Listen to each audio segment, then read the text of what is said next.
El tiempo, ¿qué es? Todo lo que es y todo lo que fue y todo lo que será se encuentra en esta dimensión que conocemos como tiempo. El tiempo se compone de tres partes distintas: el pasado, el futuro y una breve y estrecha parte de la vida que cada uno experimenta llamada el presente.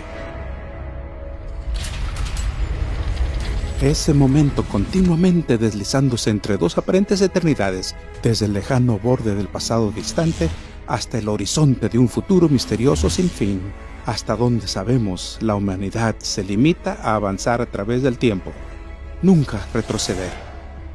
Pero ¿y si fuera posible que una persona escapara los límites del tiempo y lo detuviera en su curso y se moviera en él como quisiera? ¿Qué harías? ¿A dónde irías? ¿Viajarías al pasado lejano para ver la construcción de las pirámides? ¿O quizá presenciar de cerca el nacimiento de Jesús?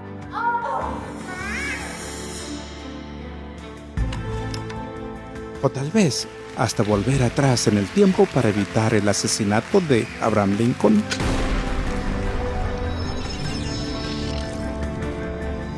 Por otro lado, ¿qué harías si pudieras transportarte al futuro para avanzar a cualquier momento y anticipar el resultado de cada decisión que pudieras tomar? Para salir de la dimensión del tiempo y el espacio y mirar bien a tu alrededor. ¿Quién no quisiera hacer eso? ¿Qué harías con esa clase de poder? ¿Es tan solo una fantasía? Quizás no del todo. A comienzos del siglo XX, Albert Einstein presentó al mundo una teoría de la relatividad. Más tarde, cuando se probó y corroboró su veracidad, revolucionó nuestra comprensión del tiempo y espacio. Einstein descubrió que el tiempo se puede desacelerar y acelerar, dependiendo de qué tan rápido te mueves en relación con algo más. Por ejemplo, un astronauta en una nave que se aleja de la Tierra y casi la velocidad de la luz envejecería más despacio que su mellizo que permaneció en la Tierra.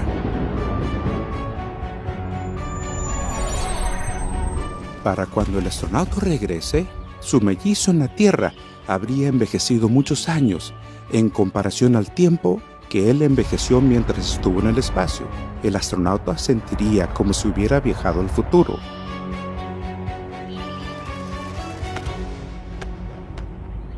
¿Y qué si hubiese un ser poderoso, libre de la restricción del tiempo? Un ser con poder absoluto sobre el tiempo y el espacio. Alguien que conozca el futuro mejor que tú conoces tu propio pasado. ¿Imposible? Y si pudiera probarlo, puede hacerlo con este libro, la Biblia. Sus páginas contienen más de 2000 distintas predicciones comprobables. Si te dijera que más de 1800 de estas profecías ya se han cumplido, ¿te interesaría saber más? Quiero ser claro, la Biblia no es un almanaque que revela quién ganará la próxima Serie Mundial o cómo saber los números de la lotería, pero sí responde a las preguntas realmente importantes sobre nuestro futuro y tu futuro. Y aunque quizás sepas que la Biblia está llena de profecías, ¿sabes qué tan exactas han resultado dichas predicciones? Amárrate bien el cinturón, amigo. Estás a punto de descubrirlo. Él quita reyes y pone reyes, porque su dominio es dominio eterno. Reinos en el tiempo.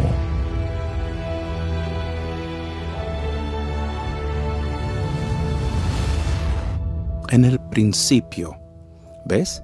La Biblia habla del tiempo. Comencemos con un poco de contexto.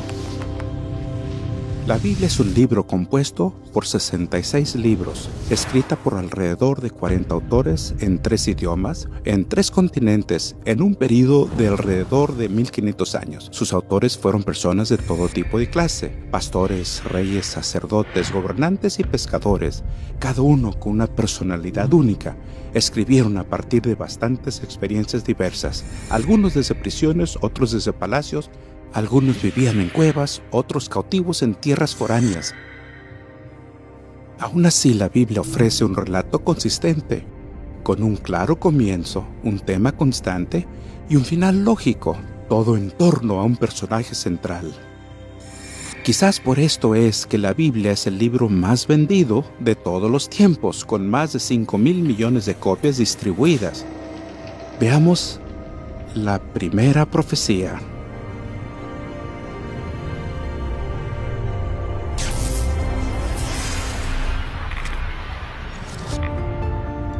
El Evangelio según Mateo relata que en el año 30 DC Jesús predijo la destrucción de Jerusalén con gran detalle. 40 años antes de que aconteciera, señaló las inmensas lustrosas piedras y columnas de mármol y sorprendió a los discípulos diciendo: En verdad les digo que no quedará aquí piedra sobre piedra que no sea derribada. Cuando Jesús predijo que no quedaría una sola piedra sobre piedra en el templo, ¿puedes imaginarte lo que sintieron los judíos de la época? Este fue un proyecto de construcción que se realizó durante casi 100 años. Jerusalén es donde se encontraba la presencia de Dios, el Shekinah de Dios. Es decir, en el templo, Dios estaba allí, literalmente allí. El templo fue el proyecto de construcción más grande alguna vez realizada en el Imperio Romano. Era enorme. Por ejemplo, el Coliseo de Roma se emplaza en un predio de 6 acres. Cuando miras el monte del Templo de Jerusalén, son 36 acres, 6 veces más grande. Los discípulos quedaron asombrados con esta predicción, dado que el templo era la joya de la corona de la nación. Se construyó con toneladas de grandes piedras preciosas. Una de las primeras piedras aún se puede ver hoy. Mide más de 12 metros de largo por más de 4 metros de ancho y pesa más de 500 toneladas. Más que 100 elefantes. Pero la profecía de Jesús se hizo realidad. Según el reconocido historiador Josefo, durante la conquista de Jerusalén, cuando los soldados romanos prendieron fuego al templo, el calor extremo derritió el abundante oro que adornaba el sitio de adoración. Esto hizo que el metal precioso se licuara y se filtrara por las grietas de las piedras de fundación. Tras la batalla, los soldados romanos regresaron y tumbaron cada una de las piedras a fin de recuperar el oro. Como resultado de la destrucción, el tesoro que fue recogido del templo se usó para acuñar monedas romanas. Se denominan monedas Judea Capta y existen cientos de clases y miles de ejemplares, en general de bronce, a veces de plata y a veces de oro, con una palmera que representaba Judea y una mujer sentada llorando que representa a los judíos. Todas tienen la inscripción Judea Capta, que significa Judea conquistada. No pasará esta generación hasta que todas estas cosas acontezcan. Según el libro de Números, capítulo 32, versículo 13, una generación es de 40 años. Jesús lo predijo en el año 30 DC. Exactamente 40 años más tarde, en el año 70 DC, las fuerzas romanas destruyeron el templo. Asombrosamente, existe otra profecía bíblica sobre la lucha de los judíos con Roma, que precede la época de Jesús. Jehová traerá contra ti una nación de lejos, del extremo de la tierra, que vuela como águila, nación cuya lengua no entiendas, gente fiera de rostro que no tendrá respeto al anciano, ni perdonará al joven. Pondrá sitio a todas tus ciudades hasta que caigan tus muros altos y fortificados en que tú confías. Y en efecto, los romanos se abalanzaron sobre Jerusalén y sitiaron la ciudad. En línea con la profecía de Moisés, las banderas romanas tenían la imagen de águilas al resplandor del sol. Hoy, lo único que queda del templo original es la estructura exterior, conocida como el Muro de los Lamentos. Es interesante que al caminar desde el Muro de los Lamentos hacia el sur, Hay un camino allí que está lleno de escombros y que tiene enormes capas de piedras rotas, apiladas unas sobre otras, que fueron arrojadas y amontonadas allí.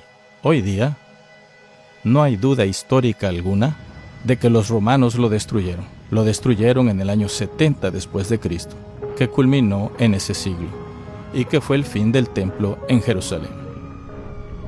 Eso habla de la validez de una profecía hecha hacía décadas por una persona que sabía que eso iba a suceder. Sión será arada como un campo, Jerusalén se convertirá en un montón de ruinas y el monte del templo será como las alturas de un bosque. El pueblo judío y la nación de Israel tienen una historia abrumadora. Ninguna otra nación del mundo ha sido desplazada tantas veces. Sobreviviendo múltiples intentos de genocidio, este pueblo fuerte y resistente ha renacido una y otra vez, reclamando su tierra y prosperando. Es increíble que hayan preservado su lengua e identidad únicas y aún después de casi 2000 años de esclavitud, persecución y dispersión mundial. Y caerán a filo de espada, y serán llevados cautivos a todas las naciones. Y Jerusalén será hollada de los gentiles hasta que los tiempos de los gentiles sean cumplidos. Es notable que después de que los romanos les prohibieran estar allí, que los cristianos les prohibieran estar allí, y los musulmanes, los judíos siempre han regresado a Jerusalén. Mucho antes del Estado de Israel, al menos hacia 1870, incluso hacia 1860 o 1850, los judíos eran un pueblo mayoritario en Jerusalén bajo los otomanos. ¿Por qué? Porque allí es donde querían ir. Así dice el Señor Dios. He aquí, yo tomo a los hijos de Israel de entre los gentiles a los cuales fueron, y los juntaré de todas partes y los traeré a su tierra, y los haré una nación en la tierra, en los montes de Israel. En mayo de 1948, el Estado judío se restauró como nación independiente. Hoy día, este país relativamente pequeño se ha vuelto en una potencia nuclear reconocida en el mundo, líder en innovación y tecnología. Jeremías 25 posee otra profecía asombrosa sobre la destrucción de Jerusalén y su milagrosa restauración. Y toda esta tierra será puesta en soledad, en espanto, y servirán estos gentiles al rey de Babilonia 70 años. 600 años antes de Cristo, se predijo que debido a la desobediencia de la nación, Jerusalén sería conquistada, el templo judío destruido y el pueblo sería tomado cautivo en Babilonia por 70 años. Esto sucedió en el año 607 AC, cuando Nabucodonosor, rey de Babilonia, conquistó Jerusalén. El rey de los judíos, el sacerdocio y los nobles fueron llevados desde Jerusalén y Judea hasta Babilonia. Sabemos que estuvieron allí. Llevaron con ellos sus libros sagrados, los 5 de Moisés y los otros libros. Y de algún modo aquí es donde comienza el judaísmo moderno, porque adoraban a Dios en Babilonia, no en Jerusalén. Llevaron a Dios con ellos, la adoración de Dios con ellos. Las crónicas de Babilonia son una serie de tablas, y una tabla en particular que ahora está en el Museo Británico de Londres. La campaña 597 de Nabucodonosor se menciona por su nombre, y su conquista de Jerusalén y Judea se relatan en esta crónica en particular. La profecía sostuvo que reconstruirían la ciudad y el templo, y justo a tiempo, después de 70 años de cautiverio, en 537 AC, el rey persa Ciro conquistó Babilonia y en el primer año de su reino emitió un decreto que permitió al pueblo judío regresar a Jerusalén y reconstruir la ciudad. Cuando el rey Ciro, un persa, se convierte en rey, emite un decreto que permite a los nobles y al pueblo judío que están en Babilonia regresar y reconstruir el templo. El Señor Dios de los cielos me ha dado todos los reinos de la tierra, y me ha mandado que le edifique casa en Jerusalén, que está en Judá. ¿Quién entre vosotros de todo su pueblo sea Dios con él y suba a Jerusalén, que está en Judá, y edifique la casa del Señor Dios de Israel? Él es Dios, la cual está en Jerusalén. De hecho, miren esto. En 1879, arqueólogos desenterraron el cilindro de Ciro, que posee la política del rey de Persia para repatriar pueblos conquistados como los judíos. El cilindro Ciro es uno de los hallazgos más asombrosos de Babilonia. Relata cuando Ciro llega a la ciudad.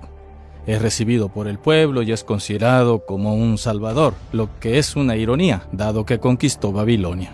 Esdras nos da claros indicios en la Biblia de que ese fue el momento en que al pueblo se le permitió regresar a Jerusalén para reconstruir y restablecerse en la tierra, justo como Jeremías predijo que ocurriría tras 70 años de cautiverio. Amigos, estamos a punto de ahondar en la profecía más espectacular e indiscutible de la Biblia que prueba la validez de su inspiración. En 10 versículos sorprendentes que contienen solo 340 palabras, esta profecía relata el ascenso y caída de imperios desde los tiempos de antigua Babilonia hasta la segunda venida de Cristo.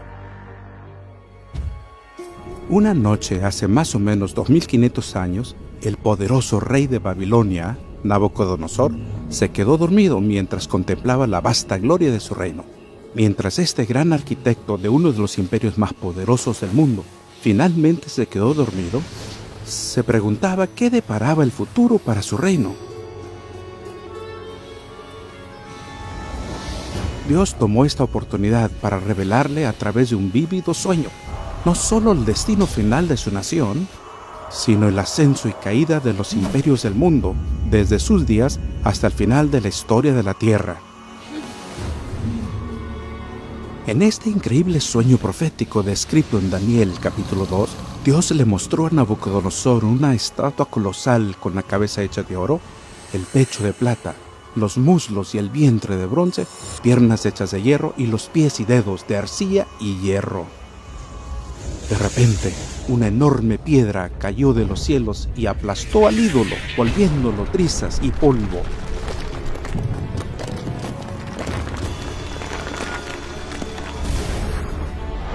Y la piedra se convierte en una gigantesca montaña que llena la tierra. Nabucodonosor sabía que no era un sueño común, así que preocupado, el rey llamó a sus consejeros más sabios para que le relataran su sueño y su significado. Por supuesto, no supieron el sueño del rey, pero luego Dios otorgó el mismo sueño y su interpretación a un judío que vivía en Babilonia, un joven llamado Daniel. Él se presentó ante el rey y relató los detalles exactos de su sueño, y luego dio la interpretación.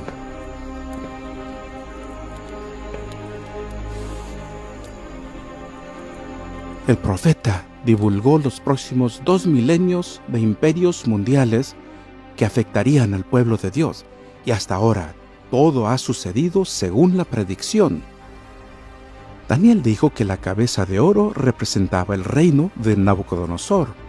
Babilonia, que gobernó el mundo del 612 al 539 AC, fue uno de los imperios más ricos y poderosos de la antigüedad, uno que podía describirse como la cabeza de oro.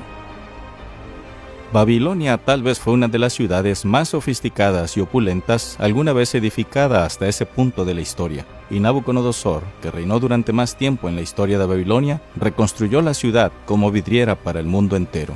La mayoría de las ciudades en el mundo antiguo eran aldeas con muros. Incluso Jerusalén, en los tiempos del rey David, era pequeña. Pero Babilonia era una ciudad aún para estándares modernos. La ciudad de Nínive, la capital asiria, era una ciudad de 2.9 millas cuadradas. Roma tenía 1 milla cuadrada. Tenemos Atenas, que por supuesto era como la capital de los filósofos, con 0.8 millas cuadradas.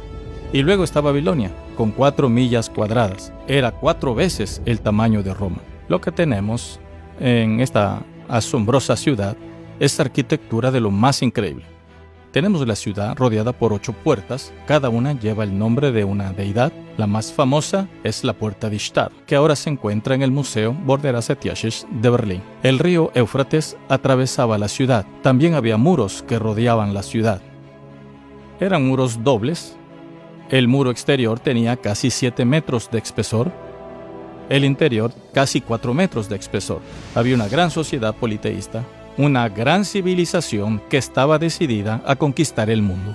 Y Nabucodonosor era la potencia y la fuerza detrás de todo eso. Daniel le explicó al rey que Babilonia al final caería como potencia mundial y sería reemplazada por otro reino, uno representado por el pecho y los brazos de plata. Conducido por el rey Ciro en 539 AC, el imperio medo-persa tomó Babilonia en una brillante maniobra militar. En una noche, la inmensa ciudad fue conquistada con sus muros y puertas aún intactos. Más increíble aún, los detalles de esta victoria eran parte de la profecía de hacía más de 150 años. Heródoto realmente nos cuenta la historia. Nos cuenta que, tras ahogarse su caballo, Ciro se enfureció con el río y decidió tomarlo. Hizo que sus soldados cavaran 540 canales para desviar el río y así destruir su cauce. Pero al hacerlo, logró algo que lo ayudaría a conquistar la mismísima ciudad de Babilonia. Y cuando desviaron el río, pudieron marchar por debajo de los muros de la ciudad, ya que las compuertas del río quedaron abiertas. Entraron a la ciudad derrocando la nación más poderosa del mundo. Y eso hizo el ejército, entró a la ciudad, pudieron abrir las puertas superiores y conquistar Babilonia en su totalidad, algo inimaginable en esa época. Es lo que decía la profecía, y fue exactamente lo que sucedió. Así dice el Señor a Ciro, su ungido, a quien he tomado por la diestra para someter ante él naciones y para desatar lomo de reyes, para abrir ante él puertas y las puertas no se cerrarán, para que sepas que yo soy el Señor, Dios de Israel, el que te llama por tu nombre. 150 años antes, Ciro había sido nombrado. Aquí está el profeta Isaías, mirando hacia el futuro y mediante inspiración divina, nombra a la persona exacta que vendría a conquistar Babilonia, según la profecía. En Isaías capítulo 44 tenemos esta maravillosa profecía en donde dice a los ríos, séquense, y yo secaré tus ríos, dice el Señor. Y a Ciro, mi ungido, mi pastor, él cumplirá todo esto. Así que en este texto, de 150 años antes del acontecimiento, vemos ya a Isaías que predice los medios exactos por los cuales Ciro tomaría la ciudad de Babilonia. Algo bastante increíble cuando pensamos en la profecía bíblica. Que llamo a Ciro mi pastor, y todo lo que yo quiero cumplirá, diciendo a Jerusalén, serás edificada, y al templo serás fundado. Los persas adoran a un dios, son monoteístas. Tienen eso en común con los judíos. Es probable que ahí haya un punto de entendimiento. Con Ciro y su conquista de Babilonia, se abre paso al periodo del imperio medo-persa, que se extiende del 539 hasta el 331. Cuando llegaron los medo-persas, hubo una transición. Pasaron del oro a la plata. La plata se convirtió en la moneda común. Y si bien antes había plata en Babilonia, no hacían mucho uso de ella, ya que había tanto oro. Así la plata llegó a ser la moneda de comercio con otras naciones y esa fue la forma común de referirse a los medo-persas, como el imperio de plata.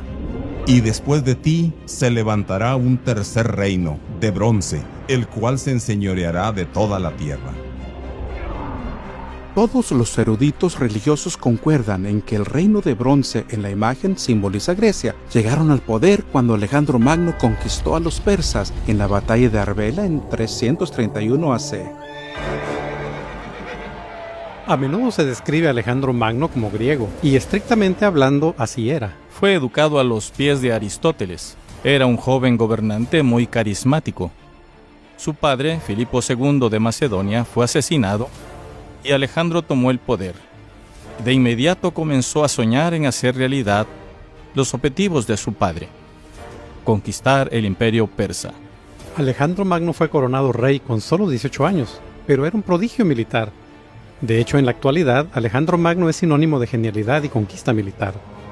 Al llegar a una ciudad le decían, ¿por qué hemos de rendirnos ante ti? Y una de las historias cuenta que había una ciudad al borde de un precipicio y les dijo a sus hombres, quiero que marchen hacia el acantilado hasta su muerte en el mar. Y obedientemente los hombres comenzaron a marchar hacia el precipicio. Alejandro Magno dijo, si mis hombres están dispuestos a obedecerme, no hay forma de que no conquistemos vuestra ciudad. Y esa ciudad en particular simplemente se rindió. Fue capaz de lograr en muy poco tiempo lo que otros no pudieron lograr en toda una vida. y en una serie de campañas, después de haberse coronado rey de Egipto, continuó avanzando al este, hasta encontrarse con el rey de Persia, Darío III. Alejandro no persigue a Darío cuando escapa al oriente, hacia su tierra. Alejandro se dirige al sur, porque quiere ocupar las tierras costeras, lo que hoy sería Palestina y luego Egipto. Para seguir avanzando debe conquistar Tiro. Y demolerán los muros de Tiro, y destruirán sus torres, y sacaré de ella su tierra, y la dejaré como una piedra lisa. Tendedero de redes será en medio del mar, porque yo he hablado, dijo el Señor Dios. Por más de un milenio, desde 1500 AC, los fenicios fueron la potencia naval indiscutible del mundo antiguo. Crearon y controlaron una gran cantidad de puertos comerciales a lo largo del mar Mediterráneo. De hecho, los fenicios son considerados tan expertos, por lo que se los lleva a los puertos del Mar Rojo. La Biblia describe a Salomón llevando a los marineros del rey de Tiro para llevar sus flotas por el Mar Rojo. En 597 AC, el profeta Ezequiel predijo que cada edificio de la ciudad de Tiro sería derribado por un ejército invasor. De hecho, se arrojaría cada piedra al mar. Tiro fue una ciudad maravillosa durante esa época. Fue una de las ciudades comerciales más grandes de ese periodo. Y aquí estaba esta profecía, diciendo que caería la ciudad. Ni Alejandro Magno parecía poder derribarla. La sitió durante 7 meses. Y entonces se le ocurrió un plan. Entonces Alejandro dijo, bien, si están en el mar, les llevamos la tierra a ellos. Entonces utilizó los bloques de la vieja ciudad, las grandes rocas, las arrojó al mar y construyó una calzada para poder superar los muros de la nueva ciudad en donde se encontraba la isla. Y así podría desplegar a su ejército. Tiro es atacada, destruida por completo. Eso fue el cumplimiento exacto de la profecía, porque la profecía decía que se arrojarían piedras al mar y se convertiría en un lugar donde se arrojan las redes de pesca, y eso fue exactamente lo que sucedió. Tengan en mente que la idea que los griegos dominarían al mundo era una predicción muy audaz. Recuerden que en el momento en que Daniel hizo su profecía, Grecia era un montón de tribus de guerra con muy poca influencia en el mundo. Grecia quedó en el poder hasta alrededor de 168 AC, hasta ser conquistada por la siguiente potencia mundial que estaba por llegar. Y habrá un cuarto reino, tan fuerte como el hierro. Y así como el hierro desmenuza y destroza todas las cosas, este reino desmenuzará y triturará a todos estos. ¿Quién siguió a Grecia? Es un hecho irrefutable de la historia que la monarquía romana de hierro la conquistó y gozó de su supremacía durante los siguientes 600 años. Una vez que aparece el hierro, el principal efecto, en especial en términos militares, es la considerable caída del precio de las armas. Entonces el precio de producir una punta de flecha o de hierro, o una punta de lanza de hierro, o un casco de hierro es mucho menor que el del bronce, principalmente porque el bronce contiene estaño, y este metal podría obtenerse en 2 lugares en el mundo antiguo: Afganistán, o lo que hoy se conoce como Afganistán, o lo que hoy es Cornwall, en Inglaterra. Y su comercio era muy costoso, así que la edad de hierro redujo el precio de la guerra. Esto aumenta el tamaño de los ejércitos. Roma era violenta, eran despiadados, estaban decididos a conquistar a donde fueran, y eran como el hierro, quebrantaban todo en su camino. Cuando el Imperio Romano comenzó a caer en 476 DC, no fue conquistado por una sola potencia. Más bien, varias tribus bárbaras conquistaron a Roma y desmenuzaron la nación, tal como lo profetizó Daniel. Fueron varias las razones por las cuales Roma perdió su poderío. Hubo invasiones bárbaras del norte. Roma tuvo que incurrir en muchos gastos. Roma realmente se disolvió. Tuvo muchos problemas internos. Y a medida que Roma se desintegraba, sabemos de al menos 10 tribus que llegaron y tomaron partes del Imperio Romano.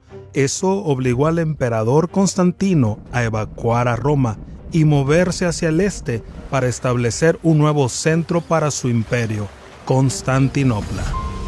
10 de estas tribus originales se convirtieron en las naciones de Europa moderna. Se les conoció como los ostrogodos, los visigodos, los francos, los vándalos, los alamanes los suevos, los anglosajones, los érulos, los lombardos y los burgundios. 7 de estas tribus aún existen en Europa. Por ejemplo, los anglosajones se convierten en ingleses, los francos en franceses, los alamanes en alemanes y los lombardos en italianos.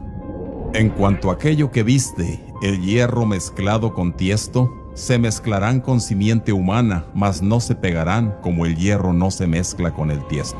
Mediante matrimonios, alianzas y tratados, muchas potencias intentaron en vano reunir al continente europeo.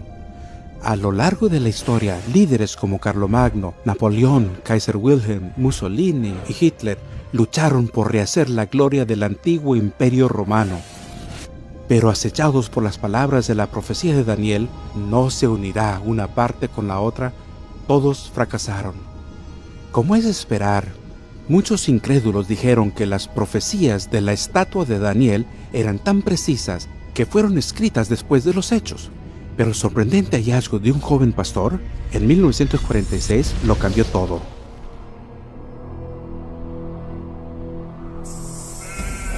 Un joven pastor beduino salió con sus amigos a pastorear sus ovejas y arrojar piedras, algo habitual en los jóvenes. Vio una abertura en la roca. Estaba frente a ella. Tomó una piedra y por supuesto la arrojó hacia adentro.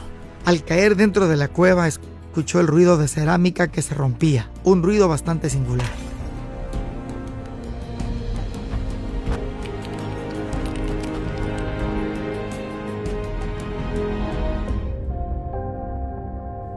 Encontró vasijas llenas de pergaminos en el fondo de la cueva.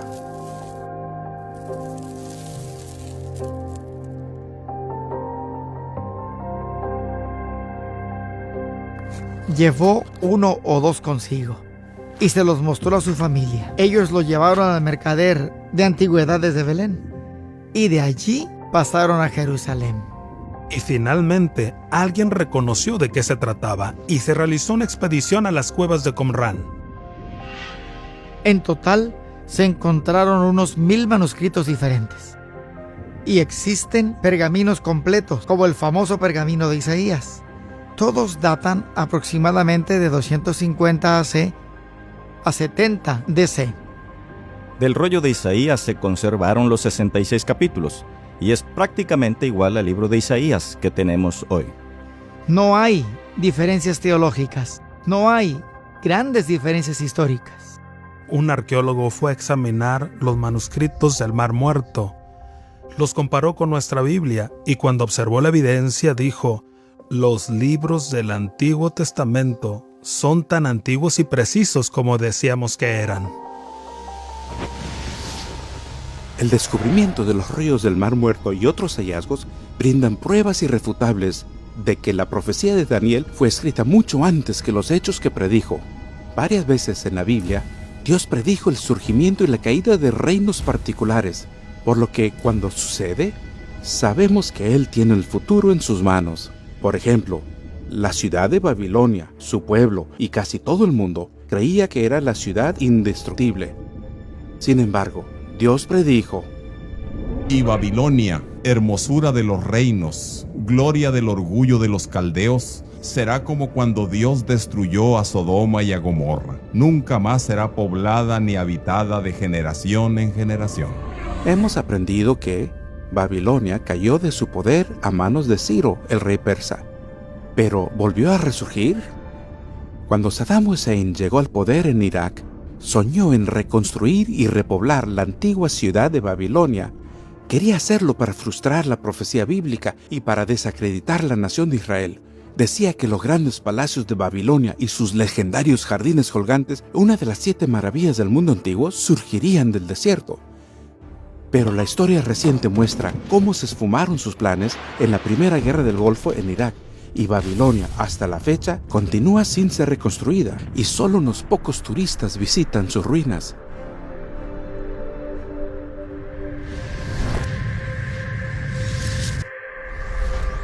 Al sudoeste de Israel, al margen del río más largo del mundo, se encontraba el reino de Egipto.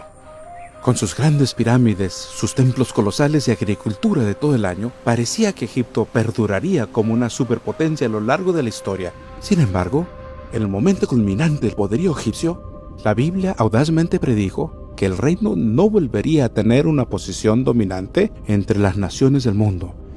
El profeta Ezequiel declaró: Haré volver a los cautivos de Egipto y los regresaré a la tierra de Patros, a la tierra de su origen, y allí serán un reino humilde. Será el más humilde de los reinos y jamás se levantará sobre las naciones, y los empequeñeceré para que no dominen a las naciones nunca más. El antiguo Egipto fue una de las civilizaciones más conocidas. Por miles de años, Egipto dominó una gran parte del mundo antiguo. Se hicieron campañas en Canaán durante el periodo del Nuevo Reino, cuando faraones como Tutmosis III y Ramsés II se hicieron de renombre. Mucho antes de esto, por supuesto, se construyeron las pirámides en los comienzos de la historia egipcia. Pero a medida que Egipto avanza, encontramos una caída en la antigua cultura egipcia. Esta caída ocurre durante el curso de las dinastías y con el paso del tiempo, y finalmente, Egipto termina perdiendo su prominencia por completo. Egipto no es en la actualidad lo que solía ser en la antigüedad, y aún se pueden ver las pirámides de pie en esa enorme y vasta metrópolis de una ciudad llamada Cairo. Pero a menudo pensamos en lo que lograron los pueblos antiguos y lo distinto que es hoy al compararlo con esa gloriosa época de la historia. El imperio asirio alguna vez dominó el Medio Oriente, que comprende más de 500.000 de millas cuadradas. La antigua ciudad capital de Nínive se ubicaba del lado este del río Tigris, justo enfrente de lo que hoy conocemos como Mosul en Irak. Quizá recuerden que tras estar 3 días en el vientre del pez, el profeta Jonás debió advertir a los habitantes de Nínive que se arrepintieran. Si bien se puso en marcha un renacimiento, no perduró, y Nínive cayó en un estado de violencia e inmoralidad que atormentaría a sus vecinos los judíos. Como señal del juicio de Dios, en 615 AC, el profeta Nahum predijo con gran detalle la futura destrucción de Nínive. Porque ellos, como espinos enmarañados y ebrios con su bebida, serán consumidos como paja totalmente seca. Esto sucedió 3 años después, en 612 AC, en manos de los babilonios. Aquí hay algunos puntos destacados de la profecía de Nahum. Nínive quedaría devastada, en parte por las fuertes lluvias e inundaciones. Los comandantes del ejército escaparían. También sucedió. Un incendio destruiría la ciudad, y aún más notable, la ciudad no volvería a levantarse. Nínive no vuelve a construirse como ciudad. El gran Sigurat de Nínive, el palacio de Nínive, ninguno fue reconstruido. Para obtener una perspectiva de estas predicciones, los profetas de la Biblia predijeron que ciudades principales como Babilonia, Tiro y Nínive serían destruidas y nunca más renacerían. Así fue.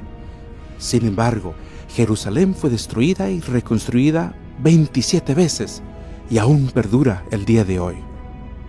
Una y otra vez, la historia ratifica la Biblia.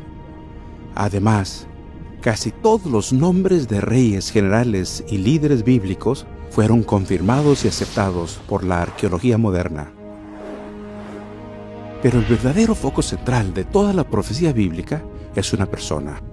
Jesús es el tema central de las Escrituras.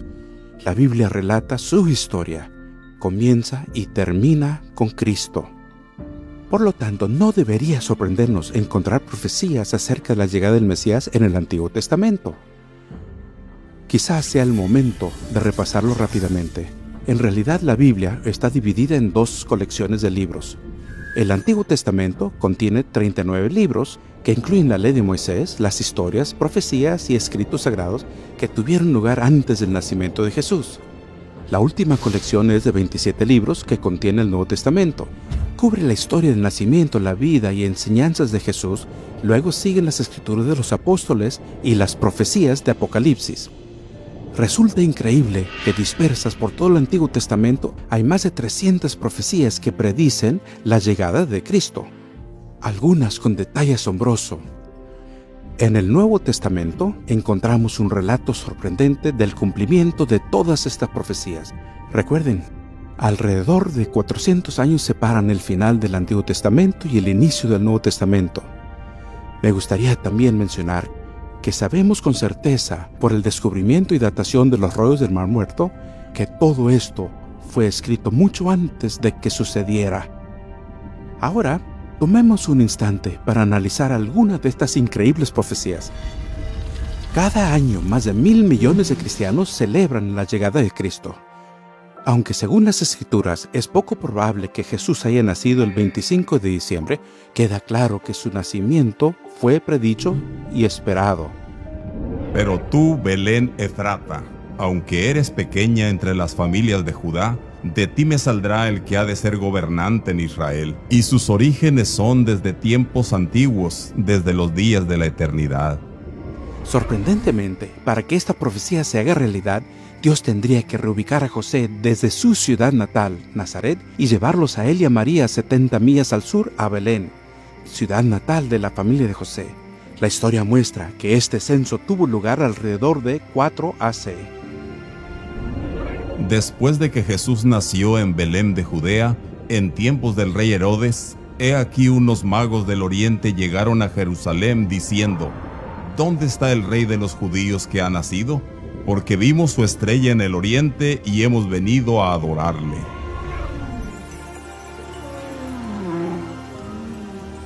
La Biblia no solo predijo específicamente dónde nacería Jesús, sino que indica dónde comenzaría su ministerio. Esta profecía de tiempo viene del libro de Daniel. Has de saber y entender que desde la salida de la orden para restaurar y reconstruir a Jerusalén hasta el Mesías habrán 7 semanas y 62 semanas. En primer lugar, recuerden, al calcular una profecía hebrea, un día simboliza en verdad un año. Este principio puede encontrarse en Ezequiel 4:6. Eso significa que las primeras 7 semanas y 62 semanas, o 69 en total, deben entenderse como 483 años.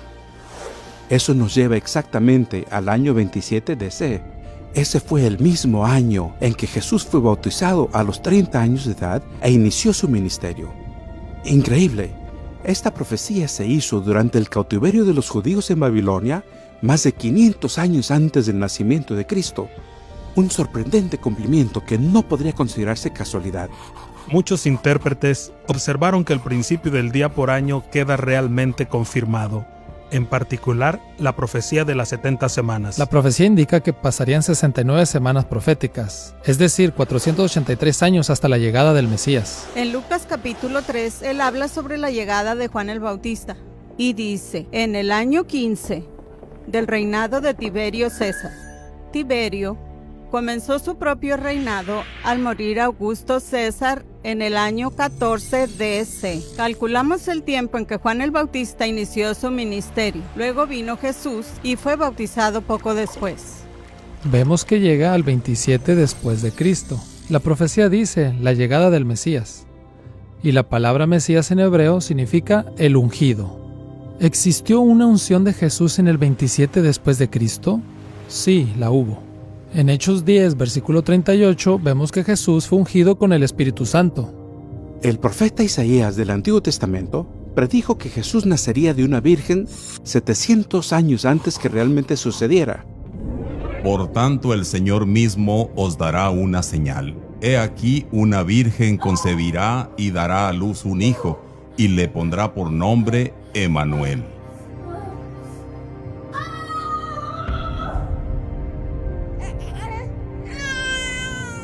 Quiero que presten atención a 2 cosas notables: una virgen que da a luz y un nacimiento en Belén. Estas son cosas que Jesús jamás habría podido manipular. Jesús jamás podría haber dicho: intentaré cumplir esas profecías, porque uno no puede elegir cómo nacer o dónde nacer. Sin embargo, estos 2 hechos ocurrieron en la vida de Jesús. Una profecía del Antiguo Testamento predijo que el nacimiento del Mesías estaría asociado con un evento genocida.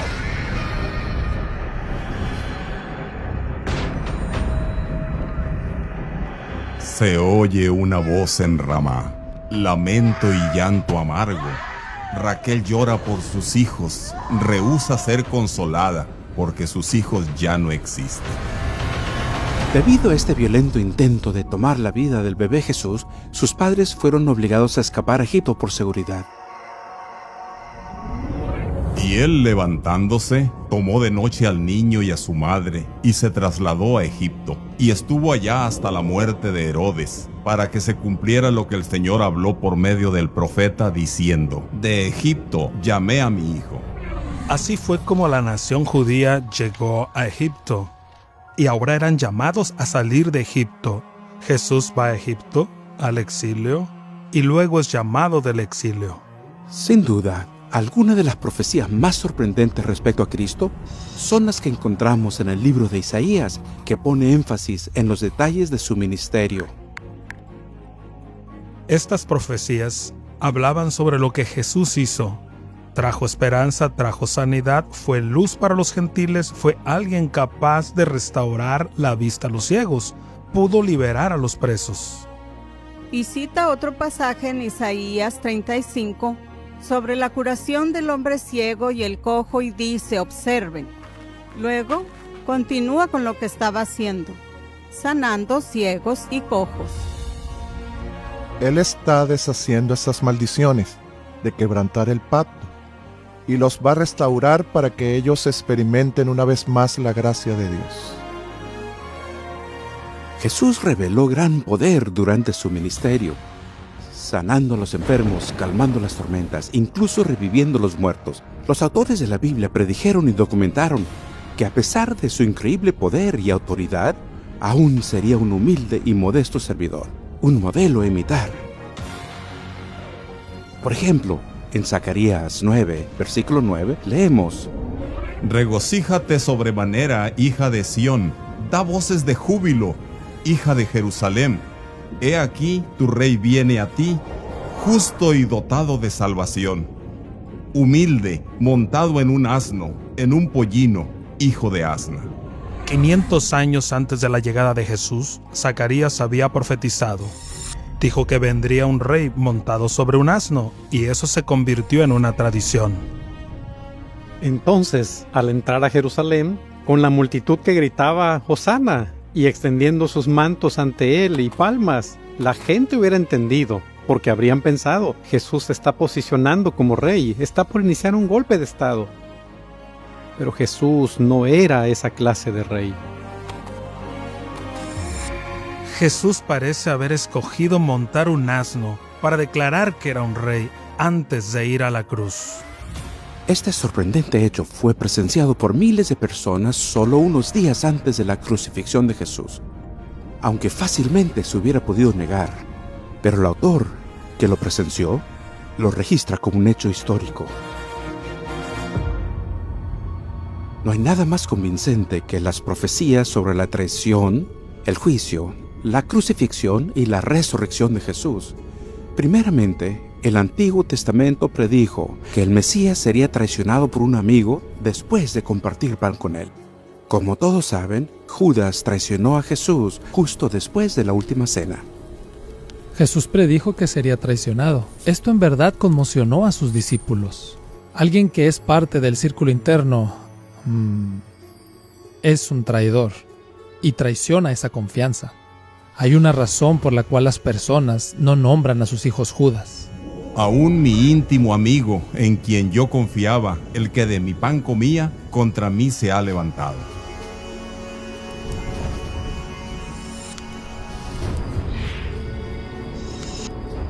De hecho, el Antiguo Testamento predijo el precio exacto que se pagaría por traicionar al Mesías. Si os parece bien, dadme mi paga. Y pesaron como mi salario 30 piezas de plata. Esta predicción tan precisa da un paso más allá. El profeta Zacarías predijo cómo se usaría el dinero de sangre dado para traicionar a Jesús. Entonces el Señor me dijo: arrójalo al alfarero, ese magnífico precio con que me valoraron. Tomé pues las 30 piezas de plata y las arrojé al alfarero en la casa del Señor. Cuando Judas se da cuenta de que Jesús no hará nada para liberarse, se llena de remordimiento. Él está conmocionado por lo que hizo. De repente toma conciencia de que traicionó a su maestro. Entonces vuelve el sacerdote con el dinero. Le dice: he traicionado sangre inocente. Pero ellos dijeron: ¿qué nos importa a nosotros? Es asunto tuyo. Entonces él, arrojando las piezas de plata dentro del santuario, se apartó, se fue y se ahorcó. Los principales sacerdotes, tomando las piezas de plata, dijeron: no es lícito ponerlas en el tesoro de las ofrendas, porque es precio de sangre, y habiendo tomado acuerdo, compraron con ellas el campo del alfarero para sepultura de los extranjeros. Veamos ahora a Jesús. Allí está Jesús de pie delante de Pilato. Se rehúsa a defenderse. Fue oprimido y afligido, pero no abrió su boca, como cordero que es llevado al matadero. El autor del universo es ridiculizado, atormentado, y aún así permanece en silencio, de forma tal que sorprende a Pilato, el cínico romano, como algo extraordinario. Esto no se parece a nada que haya visto antes. Es muy claro que Jesús va a la cruz de forma voluntaria y que ve su muerte al igual que los autores del Evangelio, como la culminación de la salvación. 1000 años antes que se practicara la crucifixión, el rey David predijo cómo ejecutarían al Mesías. Porque perros me han rodeado, me ha cercado cuadrilla de malignos. Horadaron mis manos y mis pies, repartieron entre sí mis vestidos y sobre mi ropa echaron suertes. Vemos a Jesús ahí en la cruz con un grupo a su alrededor que se burlan, empleando las mismas palabras del Salmo 22. Encontramos que sus ropas están divididas. La intensidad del dolor es literalmente inimaginable. Fue diseñado para ser así. Te torturaban hasta la muerte. Si la intención era terminar un movimiento, esto es lo que se tendría que hacer. Es notable que en realidad no es el fin del movimiento de Jesús, es el inicio. La buena noticia sobre Jesús es que la tumba no pudo retenerlo. Como registran los 4 evangelios, quedó documentado que durante 40 días tras su muerte, cientos de testigos vieron y tocaron y escucharon al hombre que había sido crucificado y sepultado. Al volver las mujeres dijeron: vimos a Jesús. Sí, claro. Pero no les creyeron. Una y otra vez no les creyeron, hasta que el mismo Jesús dijo: vean mis manos, aquí están las marcas de los clavos. Nadie más en la historia pretende haber resucitado de entre los muertos. Sabemos lo extraordinario que es, porque cuando los primeros cristianos comenzaron a proclamarlo, para la gente era absurdo. ¿Por qué harían los discípulos una afirmación tan escandalosa? Algo completamente desconocido, si no fuera cierto. Pues tú no abandonarás mi alma en el Seol, ni permitirás a tu santo ver corrupción. Increíblemente, hasta el historiador judío Flavio Josefo se refiere a la resurrección de Jesús y a su influencia en el pueblo, en su diario de la historia judía. Apareció por aquel entonces Jesús, un hombre sabio, si es que debe llamársele hombre, pues realizaba obras asombrosas y era maestro de muchas personas que aceptaban con gusto la verdad. Había cautivado tanto a judíos como a griegos. Él era el Mesías. Tras ser acusado por los líderes de nuestro pueblo, Pilato lo condenó a la cruz. Los que habían llegado a amarlo no lo dejaron. Resucitó y al tercer día se les apareció. Los profetas de Dios habían predicho todas estas cosas y miles se maravillaban de él. Ha sido un viaje extraordinario ver la cantidad de predicciones de la Biblia que se volvieron realidad. Desde el auge de la caída de las naciones hasta el ministerio del Mesías, descubrimos pruebas indiscutibles de que la Biblia viene de la mano de aquel que no está limitado por el tiempo y el espacio. Que la Biblia es una comunicación sobrenatural de Dios para con el hombre. Pero ¿por qué es esto tan importante? ¿De qué manera nos afecta hoy? ¿Tiene la Biblia algo que decir sobre los tiempos caóticos en que vivimos? El libro de Daniel hace una predicción profunda de las personas de nuestra época. El profeta dice respecto a los últimos días: Daniel, guarda en secreto estas palabras y sella el libro hasta el tiempo del fin. Muchos correrán de aquí para allá y el conocimiento aumentará. No se requiere ser erudito para darse cuenta que se cumplió en formas que ni Daniel hubiera imaginado. En solo una vida, el conocimiento creció tanto más allá de nuestro entendimiento. En la medicina, agricultura, transporte y electrónica digital. Imagínense tener que enseñarle al profeta Daniel cómo hacer una búsqueda Google desde el celular. ¿Y qué hay sobre correr de aquí para allá? Después de más de 6.000 años de viajar a caballo, las personas pueden ahora viajar en avión a velocidad supersónica. Nuestra última profecía hablará sobre una predicción hecha por Jesús mismo. Una semana antes de la crucifixión, Jesús predijo: Y este evangelio del reino se predicará en todo el mundo, como testimonio a todas las naciones, y entonces vendrá el fin. ¿Se imaginan la respuesta sonriente de las personas en esa época al escuchar esa audaz profecía? ¿Quién se creía que era Jesús? Aquí estaba este pobre carpintero sin educación, que nació en un establo, que nunca había escrito un libro, sin vínculos políticos, prediciendo que sus enseñanzas darían vuelta al mundo. Pero lo que es aún más extraordinario es la segunda mitad de esa profecía. Jesús dice, sin ambigüedades, que cuando su mensaje vaya por el mundo, entonces llegará el fin. Actualmente, cientos de satélites que dan vuelta por el planeta nos brindan una comunicación global casi instantánea. A través de la radio, la televisión e internet se transmite el evangelio a todo el mundo. Anteriormente en este programa, hablamos del sueño de Nabucodonosor, de Daniel 2, de una gran imagen. Representaba las potencias mundiales hasta nuestros tiempos.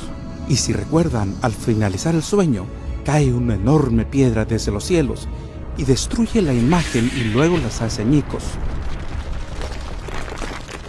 ¿A quién representa esta piedra? ¿Y qué es ese gran poder que destruye la imagen? Es Jesucristo, la roca eterna.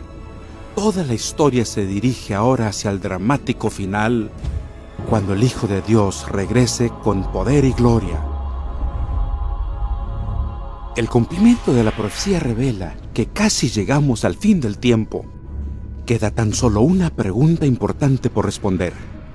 ¿Están preparados para el suceso más grande de la historia del mundo? ¿Están listos para la venida de Jesús? Amigos, pueden estarlo. Porque de tal manera amó Dios al mundo, que dio a su Hijo unigénito, para que todo aquel que en él cree no se pierda, mas tenga vida eterna.